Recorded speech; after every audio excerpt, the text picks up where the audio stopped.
Hello दोस्तों, मेरे YouTube channel पर आपका स्वागत है। तो चलिए कहानी शुरू करते हैं। कहानी चलेगी तो प्लीज़ चैनल को लाइक शेयर जरूर करिए। बिप्लो अपना सिर नहीं में हिलाकर बोला, तुम परेशान मत हो, जिसने भी ये किया है ना, मैं उसे छोड़ूंगा नहीं। ये सुनकर कुणाल बिप्लो की तरफ देखते बोला, सबसे पहले तो तुम मेरी बहन से दूर रहो, क्योंकि जब से तुम्हारी छत्र छाया मेरी बहन पर पड़ी है ना, हमेशा हम लोग दिक्कत में पड़ रहे हैं। बिप्लो कुणाल को इग्नोर करते हुए बॉबी के माथे पर चूम कर बोला, तुम आराम करो, मैं सब कुछ संभाल लूँगा। बॉबी बिप्लो की बात पर अपना सिर हिला देती है। कुणाल बस उसे घूरता हुआ रह जाता है। धीरे धीरे समय निकलने लगता है, लेकिन इस बीच सब कुछ नॉर्मल हो गया था। बस यूनिवर्सिटी में जो हमला हुआ था वही थोड़ा सा अपरिचित था, लेकिन अब सब कुछ जैसे चल रहा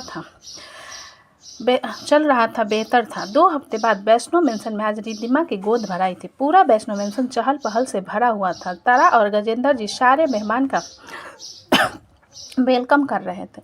रिद्धिमा के मॉम शारदा देवी, उसके चाचा चाची जिगना और राजेश भी आ चुके थे। जिगना पूरे मेंशन को देखते हुए हैरानी से अपने पति से बोली, रिद्धि की किस्मत तो देखो, इतने बड़े करोड़पति को पटा लिया। राजेश जिगना की बात सुनकर बोला, अपना मुंह बंद करके रखो, लालची औरत। जिगना राजेश को घूरते हुए बोली, आप तो अपना मुंह बंद करके ही रखो, खुद तो कुछ कर नहीं सकते हो और यहाँ पर मैं तारीफ कर रही हूँ तो भी चुप करवा रहे हो। तभी वहाँ पर सारंग फैमिली भी आ जाती।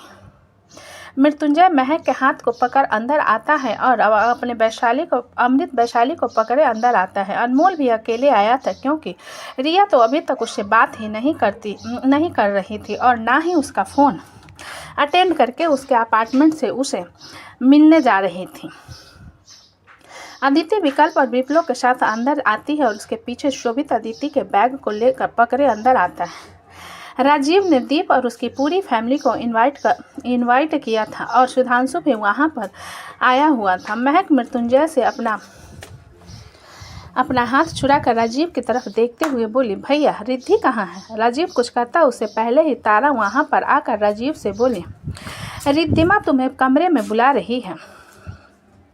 यह सुनकर राजीव इरिटेशन में तारा से बोला, आज न पक्का मैं सासू माँ से पूछ लूंगा कि उन्होंने अपनी बेटी को क्या खाकर पैदा किया।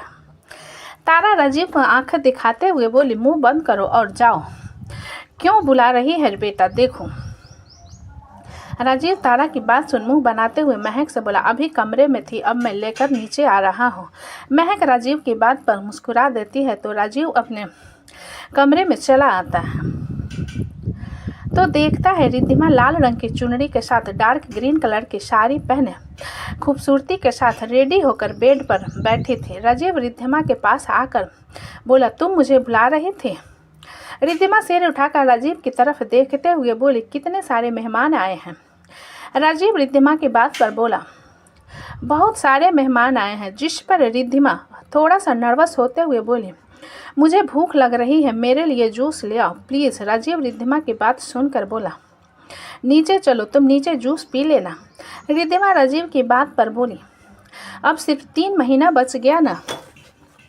राजीव रिद्धिमा के गाल पर हाथ रखते हुए बोला, रिद्धि प्लीज़ यार, तुम नर्वस मत हो, तुम्हें नर्वस देखता हूँ तो मुझे नर्वसनेस महसूस होती है।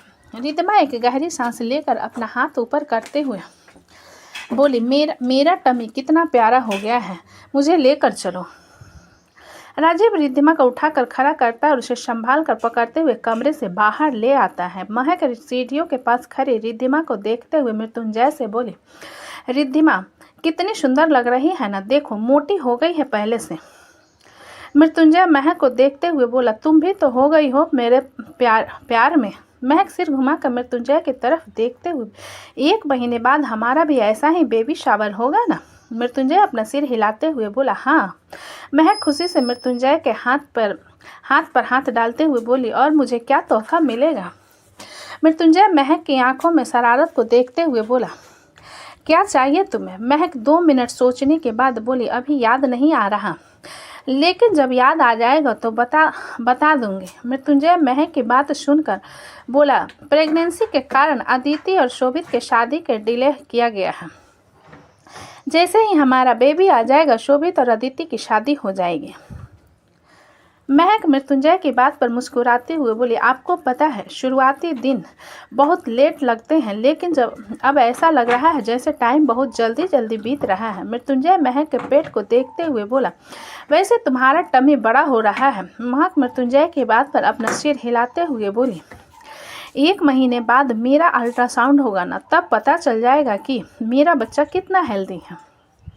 मृत्युंजय महक गाल को खींचता है और तो पीछे से सुधांशु आते हुए कहता है, मेरी बहन का गाल आपको रबर बैंड लगता है क्या? मृत्युंजय फ्रस्ट्रेशन में सिर घुमाकर सुधांशु को घूरते हुए बोला, मैं अपने बेबी के साथ कुछ भी करूँ, तुम अपना मुंह बंद करके रखो ना। सुधांशु मृत्युंजय की बात सुनकर बोला, मैं नहीं रखूंगा मुंह बंद करके, आप मेरी बहन की गाल को खींच रहे हो। देखो मैं पूरा लाल हो गया है उसका चेहरा। मृत्युंजय महक के दोनों गालों को और जोर जोर से खींचते हुए बोला, और खींचूंगा। महक मृत्युंजय के पेट पर घुस्सा मार देती है तो मृत्युंजय अपने पेट को पकड़कर दर्द से कराहने लगता है। महक गुस्से में मृत्युंजय को घूरने लगती है। मृत्युंजय आंखें बड़ी बड़ी करके महक को देखते हुए बोला, तुमने मुझे मारा? महक नम आंखों से मृत्युंजय को देखते हुए बोली, आपने कितने जोर से मेरे गाल को खींचे, मुझे दर्द हो रहा है। मृत्युंजय ठीक से खड़ा होकर महक को घूरते हुए बोला, तो तुम कह सकती थी ना कि मारने की क्या ज़रूरत थी। मृत्युंजय की हालत को देखकर सुधांशु मुस्कुराते हुए महक से बोला, आपने बहुत अच्छा किया दीदी, उनके गाल पर थप्पड़ मारना था, पेट को मार कर गलती कर दी। मृत्युंजय सुधांशु को घूरते हुए बोला, एक रपेटा मैं लगाऊं क्या गाल पर खींच के? सुधांशु एक कदम मृत्युंजय की तरफ बढ़कर बोला, अच्छा हिम्मत है तो मार कर दिखाओ। मृत्युंजय सुधांशु की तरफ बढ़ता है, वहीं तभी राजीव वहां पर आकर मृत्युंजय को पकड़ कर कहता है, तुम चलो मेरे साथ। मृत्युंजय राजीव की बात पर उसकी तरफ देखते हुए बोला, तुम्हारी बीवी की गोद भराई है, मैं क्या करूँगा? राजीव महक की तरफ देखते हुए बोला, महक तुम्हें पता है क्या गोद भराई में क्या क्या होता है? मुझे नहीं पता। मृत्युंजय राजीव की बात सुनकर उसे घूरते हुए बोला, मेरी बीबी पहली बार माँ बनी है, हर महीने बच्चे पैदा नहीं करती, जो उसे पता होगा गोद भराई में क्या होता है। जाकर अंकल आंटी से पूछो ना। राजीव रोने जैसा चेहरा बनाकर मृत्युंजय से बोला, डैड मुझे परेशान कर रहे हैं लेकिन नहीं बता रहे हैं कि मुझे क्या करना है। जिस पर दीप राजीव की तरफ देखते हुए बोला, तुम्हें कुछ नहीं करना है, तुम्हें बस जाकर अपनी बीवी के साथ खड़े रहना है। दीप की बात सुनकर मृत्युंजय दीप की तरफ इशारा करते हुए राजीव से बोला, ये एक्सपीरियंस वाला आदमी है, 7 साल की बेटी है इसके पास, इसे पता है कि क्या क्या होता है, इसी से पूछो। मृत्युंजय की बात सुनकर राजीव दीप की तरफ देखते हुए बोला, बताओ क्या क्या होता है। दीप एक नज़र मृत्युंजय को घूरने के बाद राजीव से बोला, तुम बस अपनी बीवी के साथ जाकर खड़े रहो, उसे सब लोग गॉड विशेष देंगे, खीर खिलाएंगे और तोहफे देंगे, जिसे तुम पकड़ लेना। राजीव दीप की बात सुनकर अपना सिर हिलाते हुए जाकर रिद्धिमा के साथ खड़ा हो जाता है। मृत्युंजय राजीव के जाने के बाद दीप की तरफ देखते हुए बोला, तुम्हारा बिल्कुल सही है, दोबारा बेबी प्लानिंग करोगे तो दिक्कत ही नहीं होगी। दीप मृत्युंजय की बात सुनकर बोला, पर लिस्ट में मुझे एक्सपीरियंस तो है, तुम्हारी तरह नहीं हूँ मैं नल्ला। मृत्युंजय दीप की बात सुनकर अपने दांत पीसते हुए बोला, तुम्हारा जीजा हूँ मैं, तमीज़ से बात करो मुझसे। दीप मृत्युंजय को इग्नोर करते हुए बोला, काहे का जीजा? इधर वैष्णो मेंशन में दीप और मृत्युंजय एक दूसरे के गुत्था गुत्थी हो चुके थे, जिसे सुधांशु काफ़ी अच्छे से एंजॉय कर रहा था। पीछे से ज्योति जाकर दीप के कंधे पर हाथ रखते हुए बोली, दीप मृत्युंजय के बहस को इग्नोर कर महक ज्योति की तरफ देखते हुए बोला, हो। पर प्रीति आइसक्रीम से सनी दीपांजलि की तरफ इशारा करके बोले, देखो तुम्हारी बेटी तमाशा फिर शुरू हो गया, बिल्कुल तुम्हारी तरह है ये। यह सुनकर दीपा दीपांजलि की तरफ देखते हुए बोला, बेटा तुम आइसक्रीम खा रही थी या फिर आइसक्रीम तुम्हें खा रहा था? दीपांजलि रोनी जैसा चेहरा बनाकर बोली, डैडा मुझे क्लीन करो, चिपचिपा है। दीपांजलि के बाद पर दीपा उसे अपनी गोद में उठाकर बोला, अच्छा ठीक है।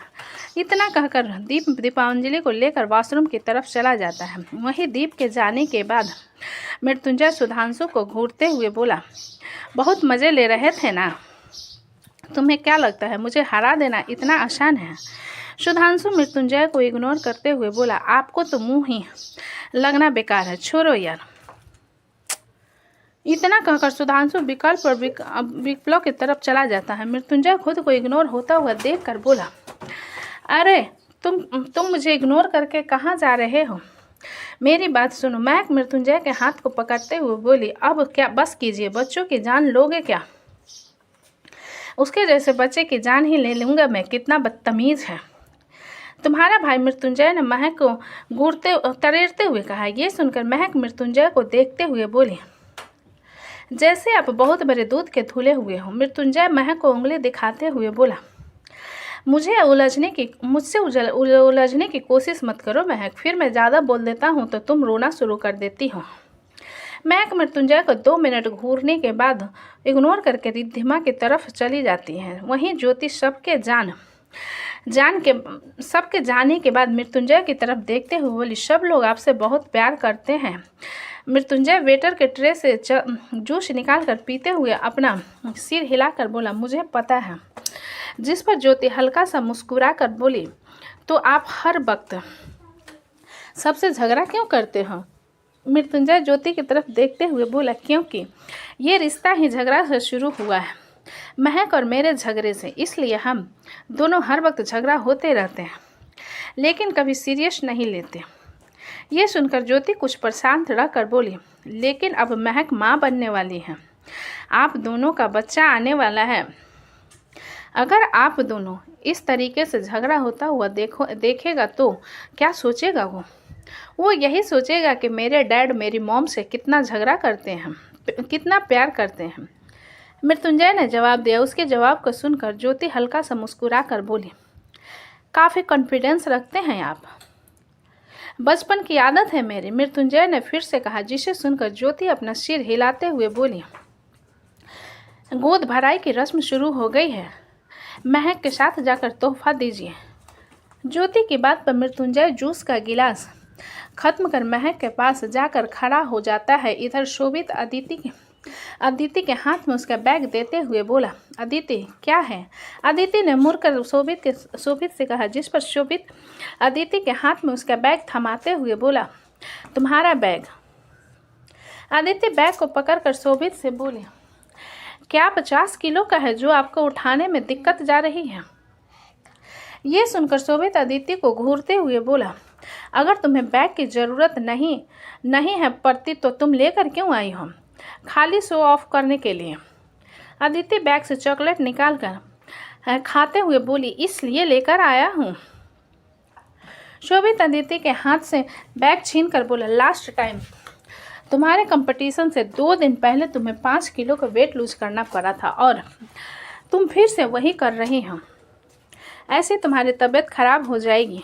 विप्लव अपने दोनों हाथों में आइसक्रीम की कटोरी लाकर एक अदिति के हाथ में देने के बाद दूसरा खुद खाते हुए शोभित से बोला, आप यहाँ पर क्या कर रहे हो? शोभित विप्लव को तरेरते हुए बोला, मैं तुम्हें बता रहा हूँ बापी, अदिति से जंक फूड दूर रखो, कंपटीशन के टाइम उसे दिक्कत होती है। शोभित की बात पर विप्लव अपने कटोरी से आइसक्रीम निकाल उसके मुंह में भर कर दूसरा खुद खाते हुए बोला, आपकी बीवी भूखर है, उसमें मैं क्या करूँ? उसे कुछ भी खाने के लिए दो ना नहीं कहती।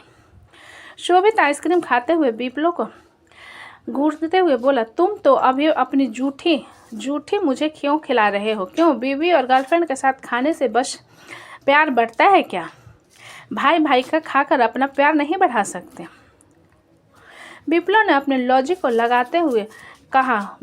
वहीं विप्लव के लॉजिक को सुनकर अदिति अपना आइसक्रीम विप्लव की तरफ बढ़ाते हुए बोली, हाँ तो मुझे भी तुम्हारे साथ प्यार बढ़ाना है। जिस पर शोभित उसके हाथ से आइसक्रीम छीनकर खुद खाते हुए बोला, मेरे साथ प्यार बढ़ाओ ना, मेरे भाई के साथ क्यों बढ़ाने लगी हो तुम? अदिति मुंह बनाकर शोभित की तरफ देखने के बाद फिर से आइसक्रीम खाने लगती है। तो दोस्तों कहानी कैसी लगी मुझे कमेंट में लिखा। अच्छी लगे तो प्लीज़ चैनल को लाइक करें, सब्सक्राइब करें और ज़्यादा से ज़्यादा शेयर करें। कहानी को पूरा सुनने के लिए धन्यवाद।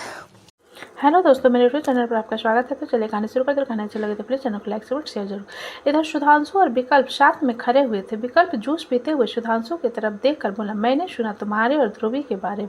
ध्रुवी बहुत प्यारी है। सुधांशु ध्रुवी और अपने सुकून भरे पल को याद करते हुए हल्का सा मुस्कुरा कर बोला, हो कुछ ज़्यादा ही प्यारी है। जिस पर विकल्प उसे हैरानी से देखते हुए बोला, इतना प्यार हो गया तुम्हें? सुधांशु अपना सिर हिलाकर बोला, हाँ, और एक बात उसके लिए हमेशा मेरे दिल में आती है कि उम्र में बड़ी है, मुझसे पर बच्ची लगती है। उम्र में बड़ी है, मुझसे पर बच्ची लगती है। एक लड़की है प्यारी सी जो मुझे बड़ी अच्छी लगती है।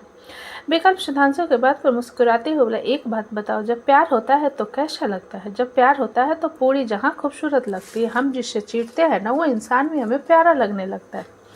सुधांशु ने जवाब दिया। रिया उन लोगों के पास आकर बोली, मेरी गौर मजगूनी में क्या बातें हो रही हैं? पीछे से अनमोल जाकर उसके हाथ को पकड़ते हुए, मुझे तुमसे बात करनी है। रिया अनमोल के हाथ को झटकते हुए, मुझे कोई बात नहीं करनी। अनमोल अपने दूसरे हाथ को मुट्ठी मजबूती से बंद करके अपने शब्दों पर जोर देते हुए, Riya want to talk to you, चलो मेरे साथ। इतना कहकर अनमोल रिया को खींचते हुए गार्डन की तरफ ले जाता। उन दोनों को जाता हुआ देखकर सुधांशु विकल्प के से बोला, इन दोनों के बीच में क्या हो रहा है? विकल्प अपनी आंखें रोल करते हुए बोला, ज्यादा कुछ नहीं, अनमोल भाई दिवाली में गाजियाबाद चले गए थे रिया, इसलिए गुस्से में। सुधांशु विकल्प की बात पर बोला, पहले प्रायोरिटी हमेशा इंसान को अपने फैमिली को देनी चाहिए। मुझे ऐसा लगता है जो कि प्रोफेसर ने किया बिल्कुल सही किया। विकल्प सुधांशु की बात पर उसकी तरफ देखने लगता है कि पीछे से अधिराज कहते हैं, विक्की। विकल्प मुड़कर अधिराज की तरफ देखते हुए बोला, जी आप यहाँ? अधिराज अपना सिर हिलाते हुए बोले, हो मिस्टर वैष्णो ने इनवाइट किया है। वो कई बार हैदराबाद आ चुके हैं, इसलिए हम अच्छे दोस्त हैं। ये सुनकर विकल्प काउंटर से जूस उठाकर अधिराज की तरफ बढ़ाते हुए बोला, आप ड्रिंक करेंगे? अधिराज हल्का सा मुस्कुराकर विकल्प के हाथ से जूस लेते हुए बोले, तुम इतना अनकंफर्टेबल हो अभी भी? विकल्प अपना सिर नहीं में हिलाकर बोला, जो नहीं, मैं अनकंफर्टेबल नहीं हूँ। सुधांशु विकल्प के चेहरे के एक्सप्रेशंस को देखते हुए अधिराज से बोला, एक्सक्यूज मी, आप दोनों बात कीजिए। इतना कहकर सुधांशु जाने लगा, जिस पर अधिराज बोले, रुको मिस्टर अवस्थी। सुधांशु मुड़कर अधिराज की तरफ देखते हुए बोला, सुधांशु मुझे मिस्टर अवस्थी सुनने की आदत नहीं है। अधिराज सुधांशु की बात पर हल्का सा मुस्कुरा कर बोले, मैंने सुना कि तुम अपने पापा के फूड बिजनेस को फिर से रीओपन करवाना चाहते हो। अधिराज की बात सुन सुधांशु अपने सिर हिलाते हुए बोले, जी आपने बिल्कुल सही सुना है। जिस पर अधिराज अपना कार्ड निकालकर सुधांशु की तरफ बढ़ाते हुए बोले, मेरे ऑफिस आ जाना। सुधांशु दोनों हाथों से कार्ड को देखने के बाद अधिराज की तरफ देखते हुए बोला, आपका नाम अधिराज राजन है। मैंने अपने पापा के पिछले रिकॉर्ड में चेक किया था, जिसमें आप उनके सबसे बड़े कस्टमर थे। अधिराज सुधांशु की बात सुन अपना सिर हिलाते हुए बोले, हाँ, कोरियर डिलीवरी का काम करता था उस समय में, जहाँ पर तुम्हारे पापा का सामान मैं एक जगह से दूसरे जगह ट्रांसफ़र करवाता था, इसलिए मेरा नाम देखा होगा तुमने। सुधांशु अधिराज की बात पर अपना सिर हिलाकर बोला, thank you so much mister Rajan. Adhiraj Sudhanshu को मना करते हुए बोले, नहीं मिस्टर राजन मत कहो, कॉल मी अंकल। बच्चे के मुंह से ये अच्छा नहीं लगता, वैसे पार्टी एंजॉय करना। इतना कहकर अधिराज एक नज़र विकल्प को देखने के बाद बाकी लोगों की तरफ चले जाते हैं। सुधांशु का कार्ड अपने पॉकेट में रखते हुए विकल्प की तरफ देखकर बोला, यार ये तो बड़े अच्छे आदमी निकले, लेकिन मैंने सुना है कि इनके करोड़ों की जायदाद को पाने वाला कोई वारिस नहीं है। विकल्प सुधांशु की बात पर उसकी तरफ देखते हुए बोला, क्या पता हो, लेकिन उन्होंने छुपा कर रखा हो। सुधांशु विकल्प की तरफ अजीब नज़रों से देखते हुए बोला, ये क्या कह रहे हो? कोई बाप अपने बच्चे को क्यों छुपा कर रखेगा? विकल्प अधिराज की तरफ एक नज़र देकर सुधांशु से बोला, तुम्हें पता है ना सुधांशु, दुनिया कितनी घटिया है। सुधांशु अपना सिर हिलाते हुए बोला, मुझसे बेहतर कोई नहीं जान सकता। खैर, मैं राजीव भैया को तोहफा देकर आता हूँ।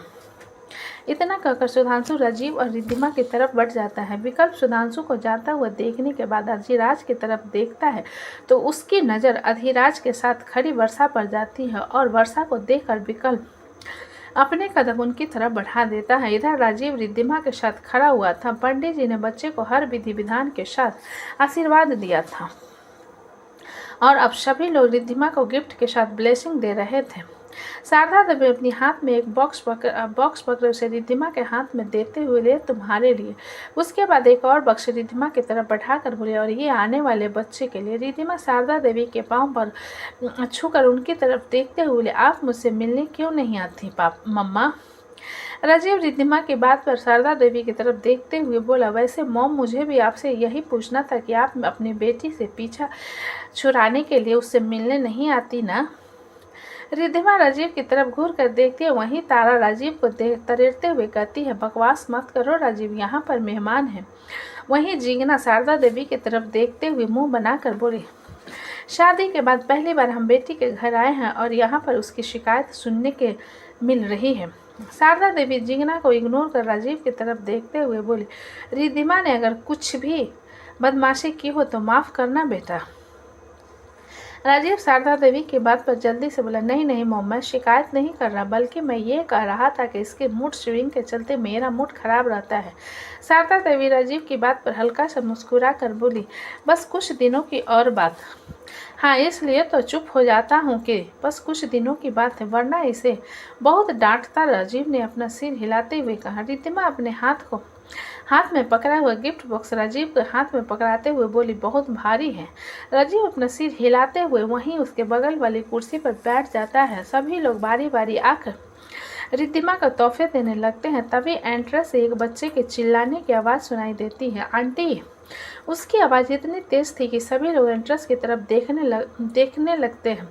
महक, जो कि रिद्धिमा को गिफ्ट देने के लिए उसके पास आई थी, महक मुड़कर देखती है जहाँ पर 3 लोग खड़े हुए थे। महक गिफ्ट बॉक्स को मृत्युंजय के हाथ में देखकर अपने पेट पर हाथ रखते हुए अपने कदम सीधा आगे की तरफ बढ़ा देती है।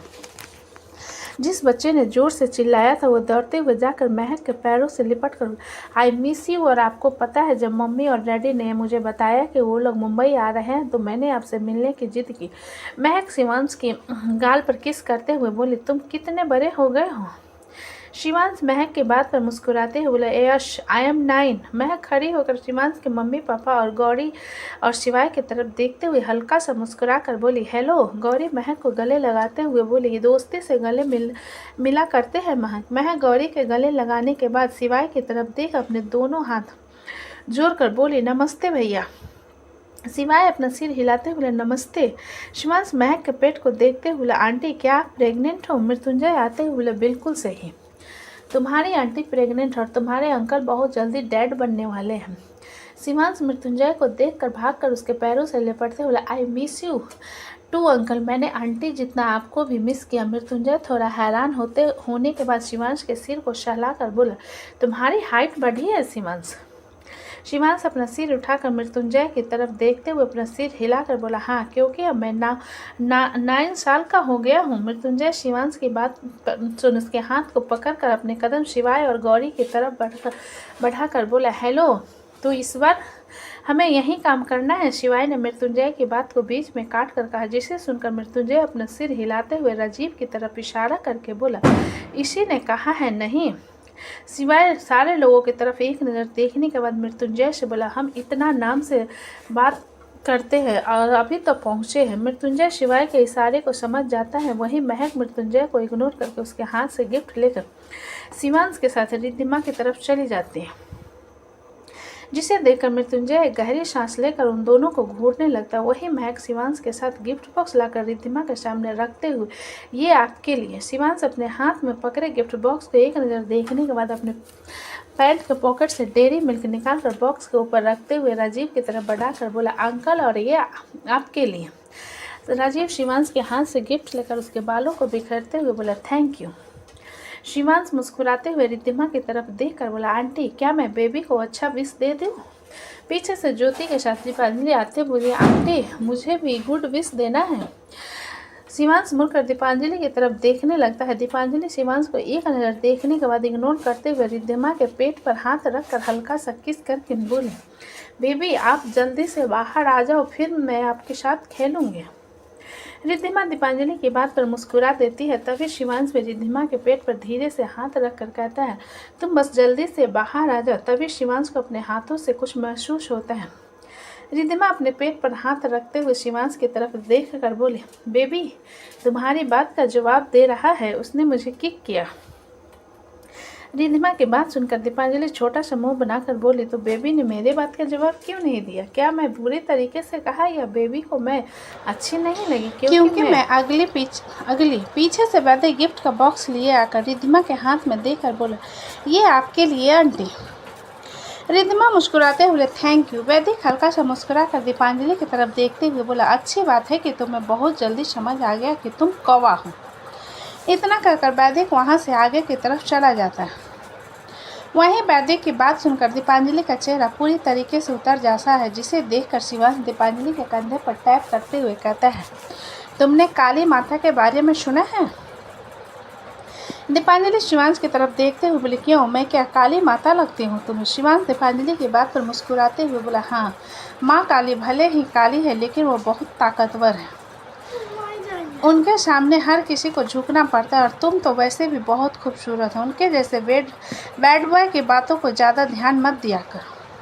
महक शिवांश के साथ देते हुए दीपांजलि से बोली, शिवांश बहुत समझदार लड़का है और वो जो कहता है ना वो सच होता है, क्योंकि वो झूठ नहीं बोलता है। इसलिए दीपा तुम ज़्यादा उदास होना बंद करो। दीपांजलि महक की बात सुनकर शिवांश की तरफ देखने लगती है तो शिवांश अपना हाथ आगे बढ़ाकर कहता है, hello, my name is Shivansh Rai Kapoor, nice to meet you.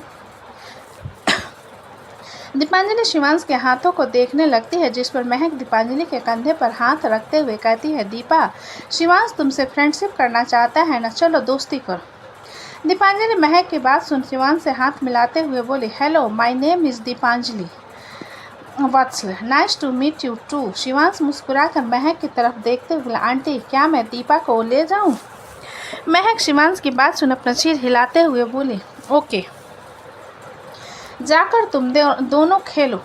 Shivansh अपना सिर हिलाते हुए दीपांजलि को अपने साथ लेकर चला जाता है। इधर विकल्प वर्षा के पास आकर उसके कंधे पर टैप करते हुए, वर्षा सिर्फ घुमाकर विकल्प की तरफ देखते हुए बोली, तुम ठीक हो गए? विकल्प वर्षा की बात पर बोला, तुम्हारे सामने खड़ा हूँ तो ठीक हो गया ना? वर्षा अपना सिर हिलाते हुए बोली, हाँ, बिल्कुल सही कहा। तो तुम मेरे पास क्या करने आए हो? विकल्प वर्षा की बात पर बोला, मुझे तुमसे कुछ बात करनी थी। वर्षा अपना सिर नहीं में हिलाकर बोली, मुझे घर के लिए निकलना है। विकल्प वर्षा के हाथ को पकड़कर बोला, लेकिन मुझे तुमसे बात करनी है। अधिराज जो कि एक बिजनेसमैन से बात कर रहे थे, उन दोनों की तरफ देखते हुए विकल्प से बोले, क्या हो रहा है? विकल्प अधिराज की बात पर बोला, मुझे वर्षा से बात करनी थी। अधिराज गहरी नज़र से वर्षा को देखने के बाद विकल्प से बोले, क्यों? वर्षा विकल्प की तरफ देखने लगती है, जो कि कुछ कहने वाला था, जिस कारण वो जल्दी से अधिराज से कहती है, मैं घर जा रही हूँ। विकल्प वर्षा के हाथ को मजबूती से पकड़ते हुए बोला, मैंने कह दिया ना कि मुझे तुमसे बात करनी है, मतलब बात करनी है। अधिराज विकल्प की आंखों में वर्षा के लिए कुछ देख पा रहे थे, जिसे देखते हुए विकल्प से बोले, हो, मिल लो, तुम्हारी बहन ही है। विकल्प के हाथ से वर्षा का हाथ छूट जाता है और वो हैरानी से अधिराज की तरफ देखते हुए कहता है, क्या बहन? अधिराज अपना सिर हिलाते हुए बोले, बिल्कुल सही सुना तुमने, वर्षा तुम्हारी बहन है, लेकिन आपने तो कहा था कि मैं इकलौता हूँ।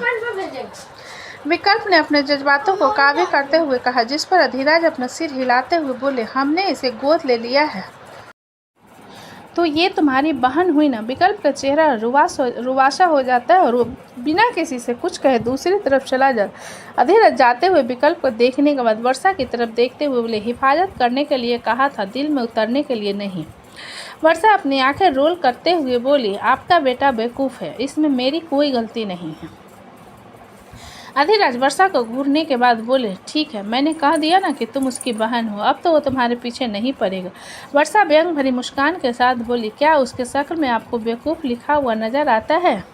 ही ऑलरेडी किस्ड मी, और वो मुझे इतनी आसानी से छोड़ देगा? What are joke.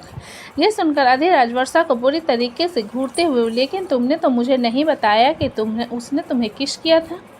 वर्षा अजीब नज़रों से अधिराज को देखते हुए बोला, mister Rajan, it's my life so don't interfere. Adhiraj Varsha की बात सुनकर सर्द आवाज़ में बोले, मेरे बेटे से आस्की लगाने से पहले अपनी जगह और औकात दोनों मत भूलना। वर्षा हल्के स्मित के साथ बोली, दोबारा अगर ये बात आपकी जुबान से निकली ना, आप अपनी औकात भूल जाएंगे, क्योंकि अगर मैं किसी को प्रोटेक्ट कर सकती हूँ तो उसकी जान से मार भी सकती हूँ। क्योंकि वर्षा जिंदल किसी पर रहम नहीं करती। इतना कहकर वर्षा अपने बालों को झटकते हुए मेंशन से बाहर की तरफ चली जाती है। आधी रात बस घूरते हुए वर्षा को जाता हुआ देखते रह जाते हैं। वही अनमोल रिया को लेकर सीधा अपने अपार्टमेंट के लिए निकल गया था। तो दोस्तों कहानी कैसी लगी मुझे कमेंट में अच्छी लगे तो प्लीज़ चैनल को लाइक करें, सब्सक्राइब करें और ज़्यादा से ज़्यादा शेयर करें। कहानी को पूरा सुनने के लिए धन्यवाद।